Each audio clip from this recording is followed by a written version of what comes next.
Sir, आज G20 के बैठक के साथ साथ सारे जितने भी डिस्टिंग्विश्ड गेस्ट आए हुए हैं देश विदेश से, उन सभी को बुलाया गया है। देश के बड़े नेताओं को भी राष्ट्रपति ने रात्रि भोज पे डिनर पर बुलाया है, लेकिन मल्लिकार्जुन खड़गे जो कांग्रेस के प्रमुख है उनको न्योता नहीं दिया गया है। क्या कहेंगे?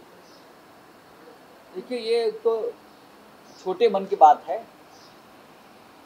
जब मन छोटा होता है राजा का, प्रधानमंत्री का, राष्ट्रपति का, तब ऐसा होता है।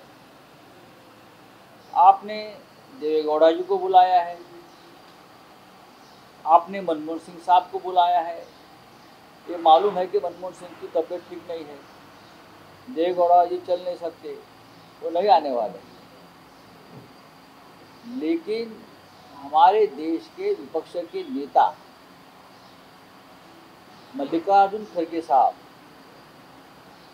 जो इंडियन नॅशनल काँग्रेस के अध्यक्ष हैं, काय तुम्ही अजूनही पालकत्वाची वाट पाहताय? ओएसिस फर्टिलिटीने आता 90,000 जोडप्यांचं आयुष्य आनंदाने भरलं आहे। आजच कॉल करा 78 25 89 36 02 वर आणि मिळवा फर्टिलिटी ट्रीटमेंटवर सूट आणि सर्वांना द्या आनंदाची बातमी। उनकी अपनी एक प्रतिष्ठा है, कांग्रेस के अध्यक्ष की रिस्पेक्ट होता है पूरे देश में, नहीं पूरे वर्ल्ड में।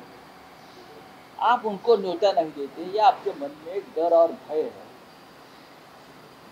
और आपने जो देश में पूरे कांड करके रखे हैं ना, उसकी पोल खोल विपक्ष के नेता करते हैं। लेकिन ये तो हमारी डेमोक्रेसी है, ये हमारा लोकतंत्र है। जो डिस्टिंग्विश्ड गेस्ट आए हैं पूरे विश्व से, चाहे प्रधानमंत्री हो, बहुत से देश के या राष्ट्रपति हो, उनके लिए आपने एक छोटी पुस्तिका का अनावरण किया है, और पुस्तिका आपने उनके देश के बारे में कहा है। उस पुस्तिका में जैसे कि इंडिया नहीं भारत है, और आपने ये भी कहा है उसमें इंडिया को लोकतंत्र की जननी, मदर ऑफ डेमोक्रेसी नाम के एक पुस्तक आपने सबको दिया है। लेकिन आपके मदर ऑफ डेमोक्रेसी में इस देश की लोकतंत्र की सबसे बड़ी पंचायत जो पार्लियामेंट है, उनके विपक्ष के नेता को स्थान नहीं है। अगर किसी लोकतंत्र में विपक्ष के नेता को स्थान नहीं है, तो मुझे लगता है ये लोकतंत्र नहीं है, तानाशाही है। इतना बड़ा सम्मेलन देश में हो रहा है, आपको सभी को बुलाना चाहिए, सबसे बात करनी चाहिए। 2024 में हमारी सरकार आई, हम सत्ता पे रहेंगे, तो ये गलती, ये ओछापन, ये नीचापन हम नहीं करेंगे, क्योंकि हम लोकतंत्र को मानते हैं। अगर मोदी जी विपक्ष के नेता होंगे तो उन्हें भी न्योता दिया जाएगा। राहुल गांधी जो है वो यूरोप में है, यूरोप पे है, उन्होंने मणिपुर के ऊपर बात की है, मणिपुर के ऊपर बात की। तो क्या गलत क्या है? वायलेंस हो रहा है, उसके ऊपर बात की है। क्या कहीं ना कहीं टाइमिंग जो है, हर बार जब राहुल गांधी बाहर जाते हैं, उनके ऊपर जो देश के मुद्दों पे बात करते हैं, चाइना को लेकर भी बात की है, राहुल गांधी चाइना को लेकर भी बात की है। गलत क्या है? राहुल गांधी जिस देश में गए हैं, यूरोप में गए हैं, वहाँ डेमोक्रेसी, वहाँ विपक्ष की आवाज दबाई नहीं जाती। हमने इस देश के जो लोकतंत्र है वो ब्रिटेन से लिया है, यूरोप से लिया है। और ये सभी जो देश है, चाहे छोटे हो या बड़े हो, वहाँ के विपक्ष के नेता का अपमान नहीं किया जाता। और जो सरकार के खिलाफ आवाज उठाते हैं, उनके खिलाफ झूठी जांच एजेंसियां बिठाकर उनको जेल में नहीं डाला जाता। एक तरफा राज नहीं होता। अगर राहुल जी ने एक डेमोक्रेटिक कंट्री में जाकर हमारे देश की डेमोक्रेसी के बारे में बात की है, तो उसमें गलत क्या है? ये शुरुआत किसने की है? जाकर बाहर देश की बदनामी और निंदा करने की यही लोगों ने की है ना। मणिपुर में हिंसा है या नहीं है, और सरकार पूरी तरह से फेल है। और भी बातें राहुल जी ने वहाँ कही है, वो सच बातें हैं। और सच कहने में क्या डर है? अगर नहीं आए तो आप उनको जवाब दीजिए। आपके पास इतनी बड़ी फौज है, हाँ, आप ट्रोल कीजिए, आपका जो पुरानी हॉबी है, छंद है, आप कर लीजिए। सर लेकिन G20 चल रहा है देश में और टाइमिंग के ऊपर सवाल सरकार उठा रही है सर कि G20 के सारे राष्ट्राध्यक्ष आपके देश में हैं और आप दुनिया में जाकर देश की बुराई कर रहे हैं। नहीं, मैं उससे बुराई नहीं मानता। सच कहना ही बुराई नहीं, ये सच है। जो मणिपुर में हो रहा है, जो देश के डेमोक्रेसी के बारे में हो रहा है, सब हम सब उसको हम उनके विक्टिम हैं। और देखिए, मैंने कहा ना कि खड़गे साहब, मल्लिकार्जुन खड़गे जो देश के विपक्ष के नेता है अधिकृत तौर पर, आप उनको नहीं बुलाते इतने बड़े फंक्शन को, तो आप कौन से डेमोक्रेसी की बात करते हो? आप बताइए मुझे। तो राहुल जी की बात है, कड़वी है लेकिन सच्ची है। सर ए राजा डीएमके के जो नेता है वो एक कदम और आगे बढ़ के सनातन धर्म को कुष्ठ रोग और HIV एड्स जैसी बीमारी तक का संज्ञा दे रहे हैं, तो क्या कहेंगे सर? लगातार विपक्ष की तरफ बात ऐसा है कि सनातन धर्म के बारे में जो लोग बात करते हैं, आप जिनका नाम लिया, विद्वान नेता है, उनकी पार्टी कहाँ है? कौन से प्रदेश में है, मुझे बताइए। कितने MP है, कितने MLA है उनके? इसीलिए तो उनकी पार्टी खत्म हो गई। ये देश बहुत प्राचीन है और हमारा धर्म भी उनसे प्राचीन है, और हमारा धर्म प्रोग्रेसिव, सुधारणावादी है, और हम ये सुधारणा करने के लिए कभी डरते नहीं। चाहे राजा राम मोहन रॉय से लेकर इस महाराष्ट्र में महात्मा फुले, डॉक्टर आम्बेडकर तक, सभी ने इस सनातन धर्म में बहुत से बदलाव करने की कोशिश की, लोगों को दिशा देने की कोशिश की।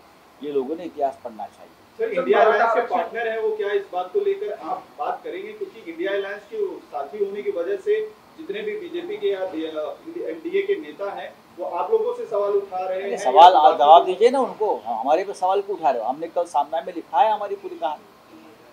अब फिर इस बात को मेंशन करेंगे क्या? हम जरूर मेंशन करेंगे, क्यों नहीं करेंगे? हम हमारी बैठक में मेंशन करेंगे, जरूर मेंशन करेंगे। कि आपने अपनी आस्था और श्रद्धा होती है, आप अपनी श्रद्धा आपके पास रखिए, हम हमारी श्रद्धा आपके पास रखें। सर कल मराठा आरक्षण को जो डेलीगेशन आया था, CM DCM से मुलाकात हुई, आज 11 बजे जयंत पाटिल को अपना फैसला देने वाले हैं, किस तरह से कहना? फैसला सुनाइए, बाद में बोलिए। हम चाहते हैं ये जो मसला है खत्म हो, और जो मनोज जरंडे पाटिल जो बैठे हैं उपोषण को, अनशन को, उनकी जिंदगी खतरे में है। अब 10 दिन हो चुके हैं, ज़्यादा ही हो चुके हैं। मनोज की माँ ने भी अपील की है सरकार से कि मेरे बेटे को बचाओ, और पूरा महाराष्ट्र ये कहेगा की मनोज महाराष्ट्र का बेटा आहे, उनको बचाइए। चलो सर G20च्या परिषदेला सुरुवात झालेली आहे। एकीकडे मनमोहन सिंग यांना आमंत्रण दिलं जातं, देवेगौडा यांना आमंत्रण दिलं जातं, परंतु जे विरोधी पक्ष नेते आहेत, मी आत्ताच आपल्याला सांगितलं त्या विषयावरती की G20 हे G20 आहे की मोदी 2020 आहे, असा एक प्रश्न सगळ्यांना पडलेला आहे। या देशामध्ये जो बायडन पासून अनेक राष्ट्राचे प्रमुख आलेले आहेत, ते प्रमुख नेते इथे आल्यामुळे चीननं जी आमची जमीन गिळलेली आहे, लडाख, गलवान व्हॅली, अरुणाचल, ती परत मिळणार आहे का? भारतावरचं कर्ज माफ होणार आहे का? लाखो करोडो कोटी किती खर्च झालाय, तरीही आंतरराष्ट्रीय स्तरावरती अशा प्रकारच्या बैठका महत्त्वाच्या असतात। मोदींनी ते केलेलं आहे त्यांच्या नेतृत्वाखाली। प्रश्न असा आहे की आणखी 3 वर्षांनी दुसऱ्या राष्ट्रामध्ये होणार, एक रोटेशननुसार सुरू असते का? हे काय फार वेगळं काही चाललंय या देशात? आधी पंडित नेहरू असताना किंवा इंदिराजी असताना अशा प्रकारच्या आंतरराष्ट्रीय बैठका झालेल्या आहेत, नवीन काय त्याच्यामध्ये? आज आमच्या समोर प्रश्न आहे, चीननी लडाखची किती हजार वर्गमीटर जमीन गिळली आहे, 20 किलोमीटर आतमध्ये घुसले आहे, गलवान व्हॅलीमध्ये घुसले, अरुणाचलवर त्यांनी ताबा सांगितलाय, आणि चीनचे राष्ट्राध्यक्ष या बैठकीला आलेले नाहीत, मिस्टर पुतिन आलेले नाहीत। लक्षात घ्या, या सगळ्या बैठकीतून शेवटी काय मिळणार आम्हाला? आमचं लक्ष आहे लडाखने गिळलेल्या आमच्या जमिनीकडे, लडाखमध्ये गिळलेल्या आमच्या जमिनीकडे चिन्ह ती परत मिळणार असेल तर आम्ही या बैठकीत सादर करू. पण तरीही आंतरराष्ट्रीय मंचावरती हिंदुस्थानची जे ताकद वाढणार असेल, वाढली आहे, तर नक्कीच ते कौतुकास्पद आहे. टीकेसाठी टीका हा आमचा विषय नाही. आणि या देशामध्ये लोकशाही टिकायला हवी. G20मध्ये लोकशाहीचं फार मोठी तुतारी वाजवण्यात येते, पण त्याच्यापैकी जे कार्यक्रम झाले त्यातले जेवणावळीचे, खाण्यापिण्याचे, बैठकांचे, त्यात या देशाच्या प्रमुख विरोधी पक्षनेत्याला म्हणजे मल्लिकार्जुन खरगे यांना आमंत्रणच नाही. तुम्ही आलेल्या सगळ्या पाहुण्यांना एक पुस्तिका दिलेली आहे. भारत हा कसा लोकशाहीचा जनक आहे, जननी आहे, पण त्या लोकशाहीच्या जननीमध्ये संसदेमधल्या विरोधी पक्षाच्या प्रमुख नेत्याला स्थान नसेल तर ती जननी ती वांध तुम्ही करताय, हे स्पष्ट सांगावं असं वाटतंय. आणि राजाचं मन मोठं असावं लागतं, राज्यकर्त्याचं मन मोठं असावं लागतं. तुम्ही तुमच्या विरोधी पक्ष नेत्याचा द्वेष करताय, हे चुकीचं आहे. ओके, पुढच्या आठवड्यात अपात्रता आमदाराची सुनावण्याची गरजच नाही आहे इतके दिवस लांबून येते. कालच मी एक व्हिडिओ पाहिला, विधानसभेचे अध्यक्ष एका मंचावर दही अंडीच्या कॉलर उडवून नाचत होते. मैं ठीक बोल रहा हूं ना? विधानसभा के अध्यक्ष हमारे नाच रहे थे. अच्छी बात है, आप एक फैसला सुनाइए जो तर्कसंगत और न्याय संगत हो, हम भी आपके सम्मान में नाचेंगे. हिम्मत है तो कानून का पालन करो. कितने महीने हो गए आप कानून का पालन नहीं कर रहे. आपको नाचने का टाइम है, आप नाच सकते हो, हाँ, लेकिन जो विधायकों का जो आपके सामने जो फैसला चल रहा है, एक मुकदमा चल रहा है, आप उसके लिए टाइम नहीं दे पाते. बोलिए सर. एकीकडे मराठा आरक्षणासंदर्भात तोडगा काढता आलेला नाहीये सरकारला, दुसरीकडे धनगर आरक्षणासंदर्भातची अत्यंत गंभीर अशी गोष्ट काल या महाराष्ट्रात घडलेली आहे. हे दुर्दैव आहे. एक धनगर कार्यकर्ता समाजाचा गरीब,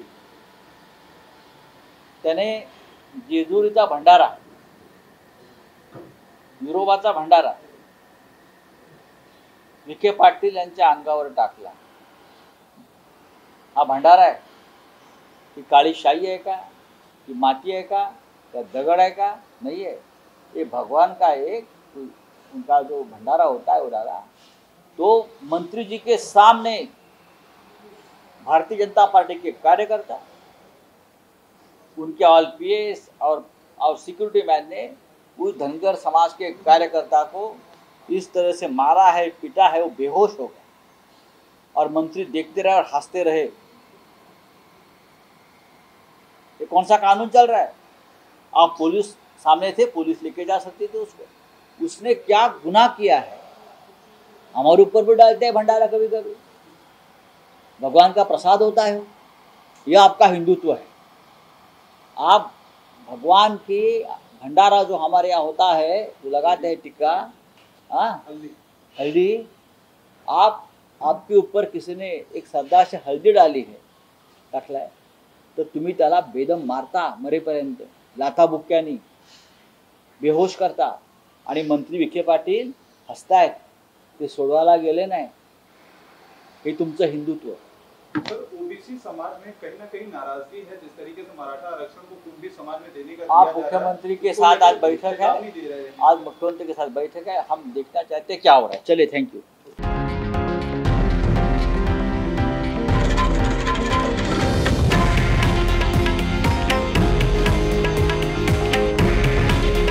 हे आहे देशातील नंबर 1 न्यूज नेटवर्क आणि आपण पाहत आहात TV9 मराठी. काळजी तुमची, हित महाराष्ट्राचं.